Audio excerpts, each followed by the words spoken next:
Milk Action.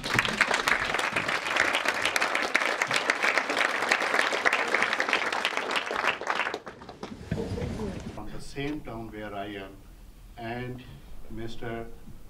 Mahmood Bhai is here, Mr. Zia's family is here, and my one of cousin, he is here too. I really say thank you to you.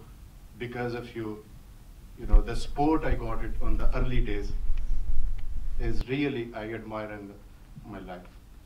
Even last night I am sleeping on the same room where I was 18 years before. And without that support, I think it's very difficult when I was alone. And it's difficult time when this issue is, on the tape, and I moved from Germany to Cambridge, and very tough questions from Patty Rendell. At least I have some relief from my brother Mahmood Bhai and my papu, the real one, Bapu Bhai, encouraged me a lot. Thank you so much, sir. Thank you, sir.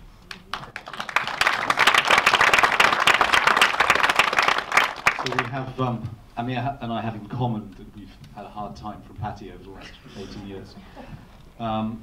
Just to give you a very brief history of this film, two of my partners brought this story to me in 2000 when Baby Milk first published the story. We set about trying to write a screenplay. It was very difficult to find the right way to tell it. A few years later, one of the other producers had produced Danis Tanovic's Oscar-winning film No Man's Land and introduced me to Danis. Danis is a man, though he would hate to admit it, with a very, very warm heart, but he's a big, tough Bosnian guy and likes to kind of be that tough guy. But I think he had 4 kids at the time. He was immediately very angry about this story, and he said, we have to go to Pakistan because I've never been, and we have to figure out what this story is like. And so we had the extraordinary experience of meeting Amir's wife and his children and his family in Sialkot in northeast Pakistan before we met Amir. And I'm actually going to dig out the film that we made of his family then, which he's never seen, which he only told me a couple of days ago.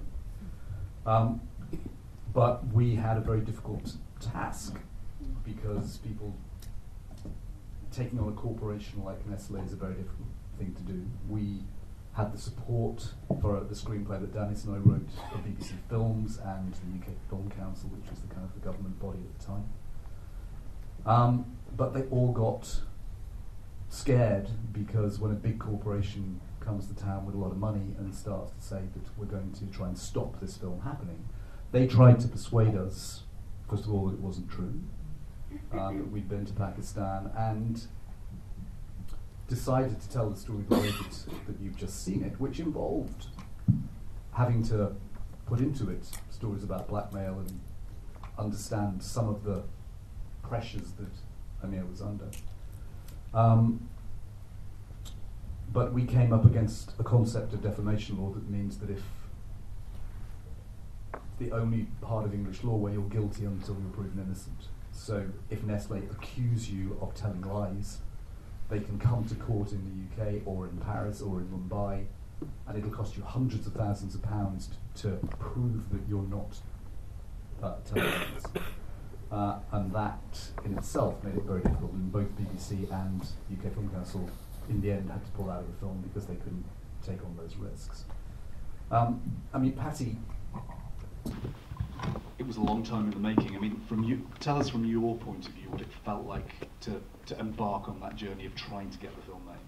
When I started, because of Gabriel Palmer, a lot of you know, Gabriel Palmer pulled me into this story and I was completely taken by it. And I often say, once you know something, you can't unlearn it. It's like there all the time.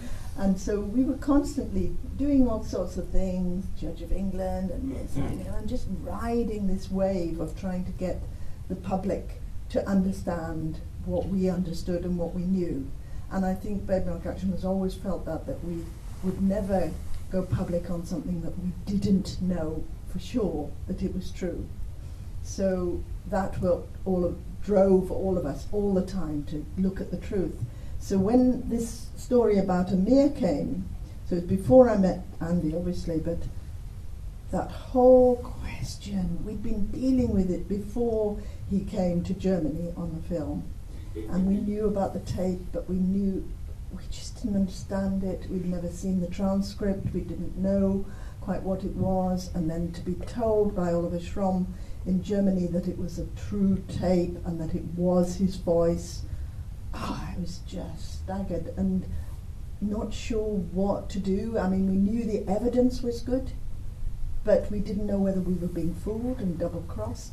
A lot of you may know that action groups are infiltrated. It's massive. I mean, our Swiss group was infiltrated for 2 years. You know, Nestle can just come in, or they fool you, because they're brilliant at doing that and making you look as if they really care. And the other thing they can do is they were very keen to make us look foolish and inaccurate.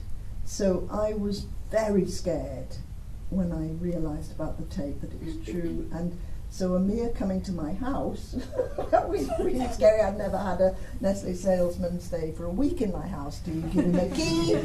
What do? You make him learn how to cook, didn't you?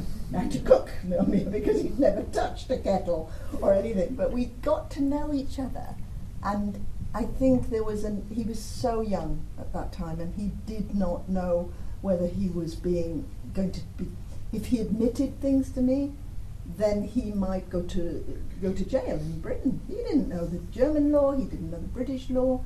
It was very frightening for you, very frightening for us.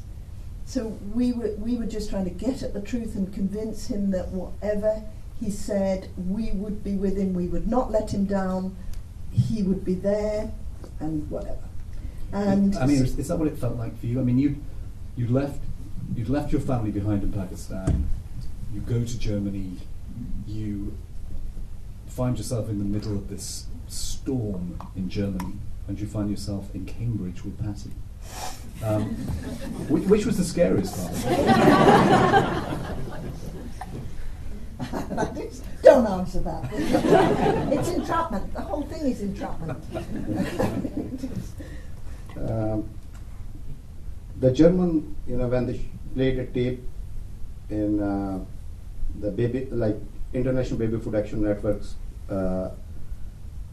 one organization in Germany, and for me it's very believable that the journalists that came inside the office and say, okay, you can go out the office, their own office, and after that they check everything in the office, that nothing is, and then they play the tape in front of me, and then they told me, if it's your voice, you are going to jail because we spend huge amount of money, we visit Pakistan, and until what date you are here? I said 27th of December. And I'm thinking that I have no family member here, and I am going for jail for this all stuff. That's I think that next couple of days I am unable to sleep. All the time I'm talking to my family and back home, and they say, if this has happened, and they are telling me that I am going to jail, and they spend a huge amount of money. And after that, and that 27th, I was in the airport. I said, oh, nobody arrest me, and I traveled from Germany to England. And when I met Patty looked like very soft spoken, very soft face, and I couldn't believe it. But the question is, oh my God. I think every single time, from breakfast to evening until I am going bed, she's asking me questions. Okay, this and that, and very difficult part to stay. And sometimes, and she knows that I never ever cook in back home. And one time she told me, okay, can you bring the bowl from the oven?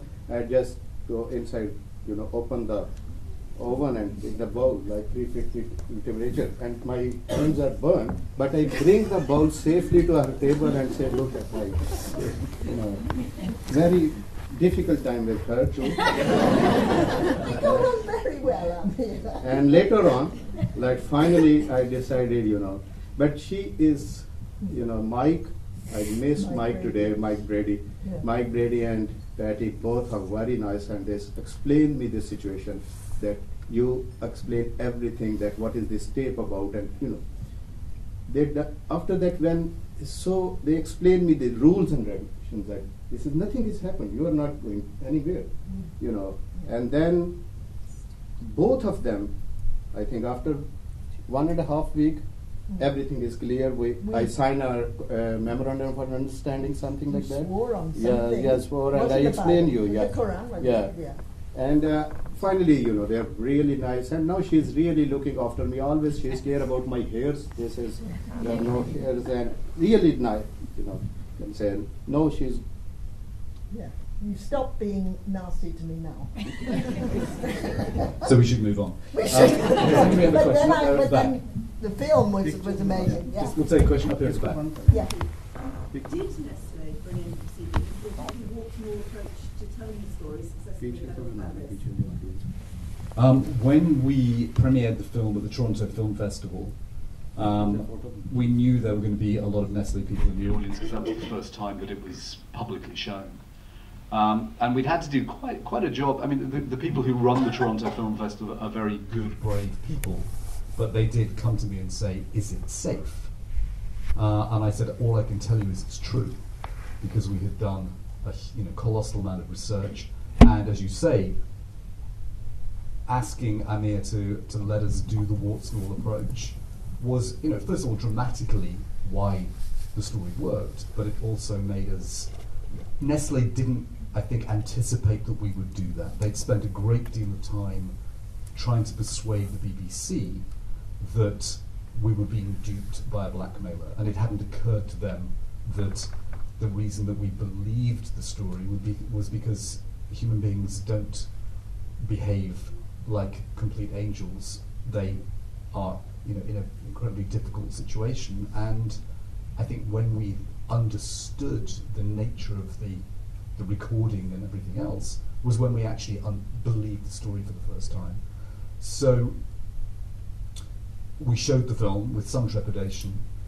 Nestle put a kind of rather strange Q&A up on their own website, a sort of extreme version of that thing that people now do so annoying on the radio when saying, well, do I think Theresa May is a good Prime Minister? No, I don't. Do I think we should be leaving Europe? They put a Q&A up and said, are you going to sue the filmmakers? And the answer that they put up was, no, we will simply continue our wonderful work in child nutrition around the world. And it was useful to us, I think, for them to have actually put it on their own website that they wouldn't sue the producers going further down the road. But no, they have never said a word. I think they are smart enough to know that in some way we would love them to. But I think that would just give us the kind of publicity that they know they don't want. Anybody else? Yes, it would have been very unwise, I think, and I'd just like to say that from a public relations perspective, things changed after 2000, and the companies decided to go on the charm offensive hugely.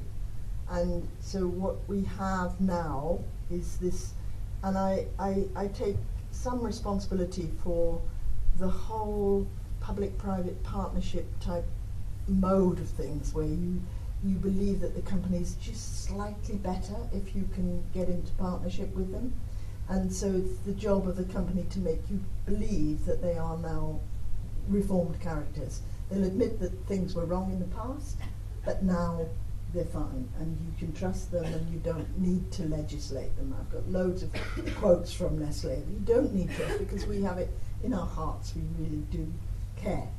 So I've noticed over the many years that I've been doing this, that whole thing it's so effective, because people want to believe companies are changing.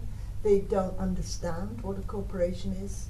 They don't realize that a corporation will send lovely, smart, kind human beings out into the world as their front men. They're not going to have us gay publishers. They're not going to have somebody who picks their nose. No, they're going to send you a nice person, and you're going to take it in, and you're going to think that that is the corporation. So they will never say that no more do they say that I lie or whatever. It's always it's all history.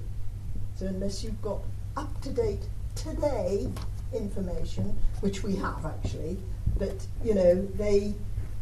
they will say that's all in the past, and that's. In fact, we did a thing with the Guardian, didn't we, in the Barbican once, and somebody was talking about how newspapers get round being sued, put everything in the past, and it's fine. Doesn't really matter as long as it's in. They can live with that. What they don't want is something now. And so I mean, I'm here to tell you that they still do really harmful things, and still, and sponsorship. What Amir was doing, in a way, that is exactly the cause of the problems. Is doctors actually taking money and health professional bodies taking money? So what is the situation now in Pakistan in terms of the formula companies and how they're promoting the product? Well, the law Can you came repeat in. the question, please? Sorry, the question is what's the current situation in Pakistan in respect of the promotion of breast milk substitutes in formula? We'll say two things, because Amir will have his stories, and I will just tell you that the law came in because Bed Milk Action concentrates mostly on getting laws in place. So where we filmed those babies, they were filmed in Pakistan, not we, the filmmakers, but you wouldn't see so many like that in India because the law has been in place since 1991, a very strong law that covers the whole first 2 years. But in Pakistan the law was really weak and not implemented. And after the film they did make efforts to bring the law in better. I still don't think it's right, and everything I'm hearing is that it's not right. I haven't been myself, but you know, you need monitoring, you need to go there, and you need to actually be sure. And the last Save the Children report, it was dreadful. It was still Nestle reps going out, sponsoring doctors, advising them to tell the wrong thing to mothers. So, but you know more, you have even whistleblowers, other whistleblowers coming to you, don't you, Amir, that you know of in Pakistan. And like after I think 5-6 years, a lot of my colleagues, they are retired from Nestle, and one of my training manager, after 30 years, he called me and says, "You are right, but we are unable to speak." And this is happening, and because I am working in a small town, and they know that what is happening in all over in Pakistan. But a lot of medical delegates, they say, but this is our a lot of family issues, and we can't quit this well-paid job. Nestle, they have another group of very sincere people who are working for them to give the same thing for like the breast money to the doctors, but not like before. It's happened like when we have I give the legal notice after that. They change a lot inside the company to not trust everybody, because the delegates knows that what is going on in the inside the company. And Betty told you as far as the law is concerned, but my concern is like this film is all over the world, from San Francisco, from United States, from Australia, Middle East, and even in Africans. But this film is not shown in Pakistan. 220 million people. We need this film there, but we need the support from the government, but we have nothing. And I am more concerned on that part of the world where is this problem is more. The mothers have no idea what is going on with these multinational companies. Even now, if you talk about Nestle, and Nestle is so powerful, but I see last my visit in Pakistan that like in any TV channels, all the ads for the chocolates, for the juice, and especially the mineral water is there. And nobody believes that Nestle is doing this. And my concern is for that part of the world. This is And I'd just like to say that what all the companies have done, I mean, I think they wouldn't dare give free samples to newborn babies anymore. I mean, I think that's something that we've wiped out. But they will, if all of you may have seen on television, the growing up milks and the follow-on milks that are constantly on television. Now these are milks that they don't really have, just you know, if a woman's going to artificially feed her baby, just advise her not to use those milks because there's no standard for them. They're full of sugar and they're just not good milks. If they want to use a proper infant formula, that in the EU at least, we do have standards on what should be in a proper breast milk substitute. So what the companies have done is said, these are not breast milk substitutes, these are just for the babies over 6 months. They look exactly like the infant formula, but they say we can put claims, we can put them on television, and that is all over the world. I can't tell you, I have so much stuff, it's widespread. So that is really dangerous because you know when a mother doesn't realise that it looks exactly the same. The logos, the image, the only difference might be 1 and 2 or a few things like that. Question just here? Yeah. No, I just, Nestle ever, or have they ever been held accountable, or are they going to be held accountable if anyone actually suing them? Well, the question is, have Nestle ever really actually been held accountable as anybody actually suing them? I think Patty has been holding them accountable for about 40 years, but it's incredibly difficult because of, I mean, just an anecdote that always struck me.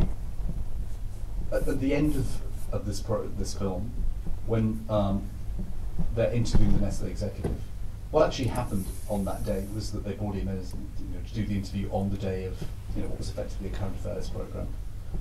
Once he'd taken the microphone off and stormed out, he was in Berlin, at the ZDF studio in Berlin. He got a cab to the airport. He flew to Frankfurt. He got a 2-hour cab from Frankfurt to the headquarters of ZDF, stormed into the head of ZDF's office, and 20 minutes later the show was cancelled. And so on one level you have that kind of collusion that means that when there's a problem they can deal with it. And then at the other end you have ordinary people trying to get ahead, trying to get a job, worrying about their own employment. And so that's kind of how things are allowed to happen. And you have Patty and her organisation continuing to be a thorn in their side for all this time, and gradually making this progress. Those laws are there because they don't give up. The corporations don't give up because they're getting paid millions and they can afford to just keep on going. I think the real, there are 2 heroes here, but certainly the persistence that she'll never let go is remarkable. I never say nice things about that. Yes. No, it is, and holding accountable. You've got to remember the actual impact of that. And we had a marketing executive that advised us once, and he just said, "You have no idea how much this affects them when they want to do something and to have a new plant in here. The baby milk issue comes up, and people do not want a nasty story." And so, it's very, and people don't also want to work for a bad company. You actually put far more into it if you believe in it. And so when these nasty stories come out, they don't like it. They don't like it at all. So in terms of holding accountable and going to court, it's very rare that people do, but we have done. And remember, Nestle is only one, as this film shows. It's many, many other companies. In Britain, Danone is far and away bigger than Nestle, because Nestle never came to Britain because of us. Yeah. So they were everywhere else. I think there's another question over here. Yeah. I just wondered where you're going next with Tigers. Is it going to be on TV? Will it be rolled out across the world? Well, it's what we did. I mean, it's been incredibly difficult to find kind of conventional distribution for it. We finally did this deal with a company called Z5 that you see at the beginning, which is the kind of Asian Netflix, but it's a worldwide platform. And obviously it's an Asian-based platform, but they're doing a really good job. And they had a lot of Bollywood movies on the platform. They were very keen to use this as a kind of crossover, particularly because Emran is a Bollywood star. And they've had a really good, they're very, very happy with it, which means that a lot of people in Asia have seen it, but it's available everywhere. So it does mean that if you go to z5.com on your phone or anywhere else, the movie is available. And I held out to be able to do some theatrical release and DVD in the UK. That may happen in France. But it does mean that at least the film is available worldwide, and then we have to just keep everybody talking and please go home and tweet and do all those things to make sure that people know that, because physical distribution is still very, very difficult. But you don't need it. If it's available, what you have to do is get above the noise and make people aware that it's there. So at least everybody in the world can see it just by going to z5.com. Thank you. In the film, the manager, he says that it's partially the government's problem not providing impure water, less so therefore dealing with these authorities. Is that true in any part? Is it partially the government that's responsible for this? I'm just going to repeat the question in case people didn't hear. The question is really, when Bilal in the film says it's the government's responsibility to provide clean water, is that really true? What we're talking about is a human rights issue, and he's quite right that this whole thing is rooted in human rights, and it's something that people don't think about really. They tend to blame everybody, the mother for not breastfeeding or somebody else, and basically governments do have a responsibility to provide, all the human rights, the 26 articles and the Convention on the Rights of the Child. So he's right in that respect, but totally wrong in that he's actually exploiting human rights. The company is exploiting human rights by misleading people about the best way to cope. If you are living, and the world is a very unequal place, things have got a lot better over the last 20 years for sure in terms of access to health care systems and whatever, but it's still a disaster. You can see that we have a huge population, and there are many, many children particularly that are dealing with horrendous situations. You have to switch on your television and look at Yemen or in the next disaster. How on earth would you bottle feed a child in a disaster situation?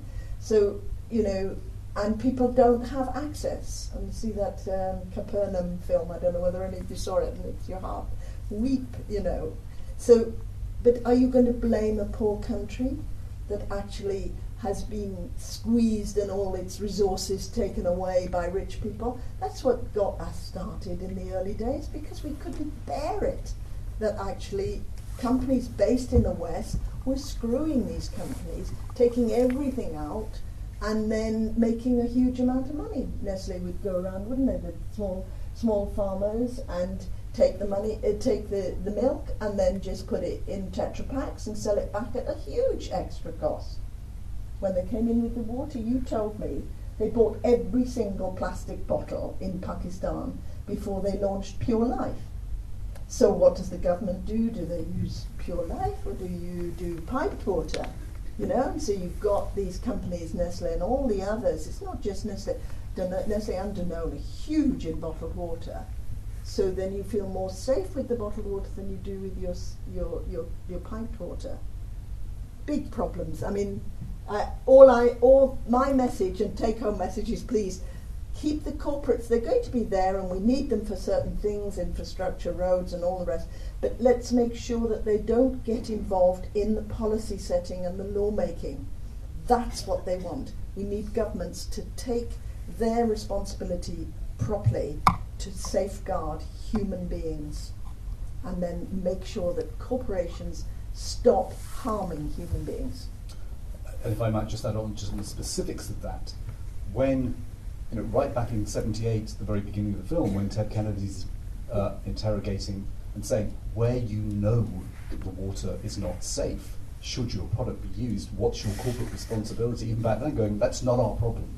And when you're in the developing world marketing to mothers, to me the greatest wickedness of all that got us so furious about this story is that you're trying to persuade mothers that this is the best thing for their baby, and every mother in the world wants the best thing for their baby.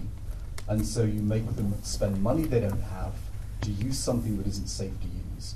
And so either you use impure water and poison your child, or you can't afford it, so you dilute it and starve your child. And you're trying to do the right thing for your baby, and that's what he was employed to do. And fortunately, Yeah. when he realised that, he stopped. But honestly, nobody else did. Yeah. That's what's so extraordinary about Amir's story, is that he had the courage to go, I won't do this. And I mean, That is amazing. take us back, Amir, just briefly to that moment, to Dr. Diamond saying to you, Dr. Fayez is called in the film, Dr. Diamond at the Christian Yeah, Hospital. I mean, how did you, as a young man in Sialkot, make that decision? Well, this incident, you see that in the film, that Dr. Diamond, actually the real doctor is Dr. Diamond and Manuel. In that hospital, when the babies died in front of my eyes, and I see, and he explained me, at that time, I am expecting my second child, and my son is already on breastfeeding. And just a month before, my son is playing at home, and he hit the corner of the wall, and he have some blood on his head. Luckily I am at home, and I rush to the hospital, and doctors because knows me, and they really get a good treatment right away. And when I came back, my wife is outside the house on the street without shoes and no scarf, and she's crying because she see the blood, and she says, we both are not at home, my son and I just say, why you are outside? As a father, I am thinking that how could take care of our own kids. Just, one incident, happened. What about the parents who have the babies or died? And that's the things I decided. This happened in March 97, this incident, and I resigned Nestle in 30th April 97. Within a 1.5 months. And on that day, when Dr. Diamond explained me, I totally stopped my working and just go back home, and I'm just thinking that what I'm doing for last 2.5 years, whereas my son is on the breastfeeding. Like this thing. If I am not a father, maybe I still continue like this one. I am not having enough feelings inside that the parents, how they feel for their babies. Kids. That's exactly what you told me when you came to my house, and it was really struck me, that transition from a corporate salesman that is so busy. You told me that the woman whose baby died, you saw her face, and it was exactly like Shafqat's face, that same anguish that a parent feels. And that really struck me, and I thought, I could imagine if you hadn't experienced that, you would go straight past, wouldn't you, and give the next box of chocolates to the next person. A lot of Pakistani, my community, my family are here. In Pakistan, when somebody is sick, a lot of relatives are there the treatment. And when the news is passed away, everybody is crying, and I see the face at that time of that mother. She's really, and that first male baby for her, and the father and both. And this is the situation that every time we see in the hospitals in Pakistan. But that is on a different, because I'm visiting in the hospital, but there is a like accident case, that is different. But when you are in the newborn babies, that's really painful. I think we have time for just a couple more questions. There's one up there.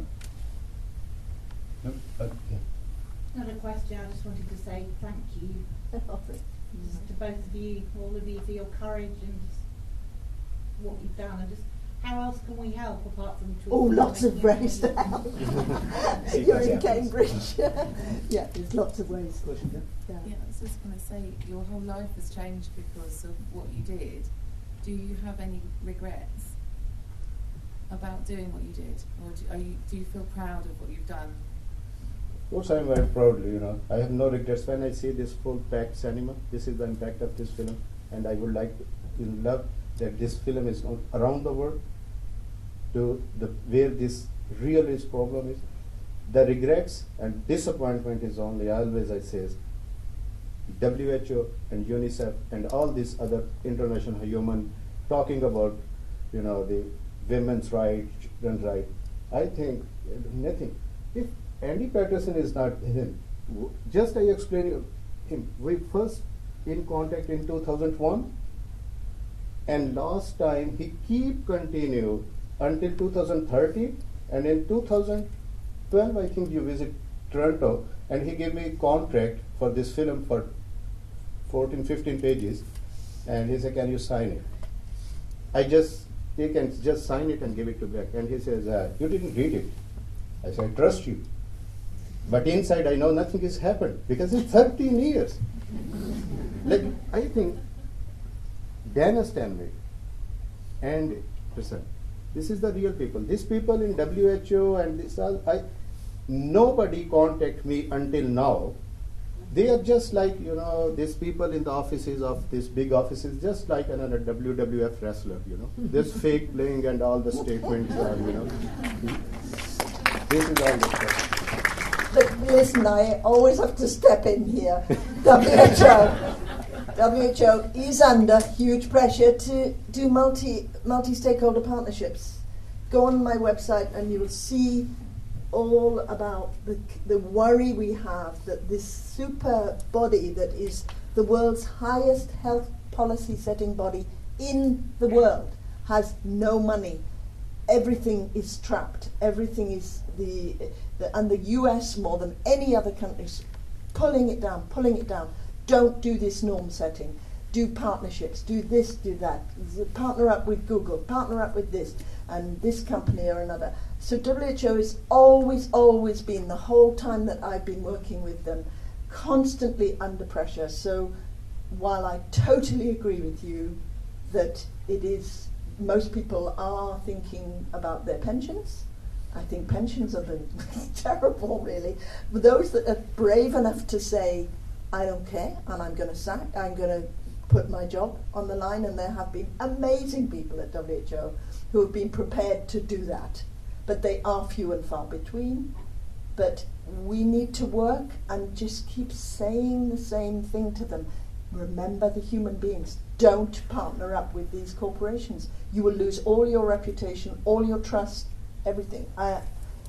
We are in despair on the WHO for this particular reason. No, Patty, in the film I first contacted in '98 and they sent my letter to there. I tried to contact the Director General of WHO in 2000 with you, and she gave me 2 minutes. Yeah, I know. And then I write it a letter again in 2007, I think. No, after this film, and she sent me a big paper. Okay, this is the way we protect the whistleblowers who are working for your mission, and just read this 200 pages. This is all, you know. That's why this is a disappointment. As far as for me, I'm pleased. Like all the time, I think about my parents. That if they see this one, they just. But I'm very happy that everybody. Just one thing I say. I see Barbara is here. I disturbed. She worked for Baby Milk Action. Alison. Alison is here. Sorry. And Lisa is here. And Lisa at the back. Fantastic. Yeah. Yeah. And if anybody I miss, I really thank. And Sonali. Where's Sonali? Sonali. Yeah. We have some wonderful people in the audience. I am going outside first. Please just give me 1 minute. I just quickly go out, and I would like to say thank you for every single one. You came here and to make this night. Yeah. It's fantastic. Thank you. Thank you very much.